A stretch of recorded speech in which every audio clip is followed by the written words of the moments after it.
તને ખબર નથી પડતી કે તું શું કરીશ આગળ જઈને. તો તું પણ કન્ટેન્ટ ક્રિએશન કર, તું પણ વિડીયો બનાય.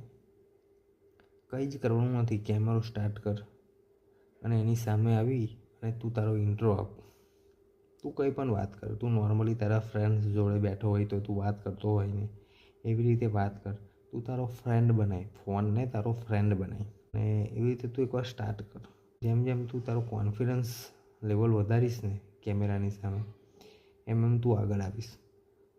પછી કન્ટેન્ટ ક્રિએશન તો પછીની વાત છે, પહેલાં તું તારો કોન્ફિડન્સ લેવલ વધાર અને એના માટે તારે રેગ્યુલર વિડીયો બનાવવા પડશે, તો તારો કોન્ફિડન્સ લેવલ વધશે. તમે મારા ફર્સ્ટ વિડીયો જોઈ શકો છો, મારો પહેલાંનો વિડીયો જોઈ શકો છો. એમાં હું કેટલો હિચકી જાઉં છું, કેટલો ગભરાઉં છું અને અત્યારે હું કેટલું સ્પષ્ટ બોલું છું વગર હિચકિચાએ. એ કેમ કે મેં 2 મહિનાથી કન્સિસ્ટન્સી વિડીયો મૂકું છું, એનાથી જ મને આટલો કોન્ફિડન્સ આવ્યો છે. અને હજુ મારે ખબર છે કે મને આમાં બહુ ટાઈમ લાગશે, 2 વર્ષ જેવું નીકળી જશે સક્સેસ થતાં. કશો વાંધો નહીં, 2 વર્ષ નીકળી જશે તો નીકળી જશે. મહેનત કરીશ તો હું 2 વર્ષ પછી કામયાબ થઈશ. એવું નહીં કે ખાલી 2 વર્ષ આપી જ દેવાના છે, પણ 2 વર્ષ પછી તો મારું કંઈક થશે ને.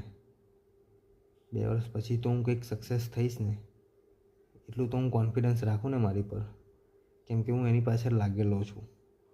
તમે બી કોઈ કામ કરતા હોય ને તો એને કન્સિસ્ટન્સી લાગેલા રહો અને એટલો કોન્ફિડન્સ રાખો કે તમે 1-2 વર્ષ પછી એને અચીવ કરી શકશો, તો તમે આગળ આવી જશો.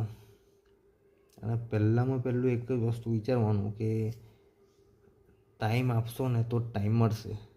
કોઈ પણ કામ રહ્યું, મહેનત કરવા માટે હંમેશા તૈયાર રહો અને કોઈ પણ કામ કરતા હોય ને તો એને લાગેલા રહો, તો જ તમે સક્સેસ મળશે.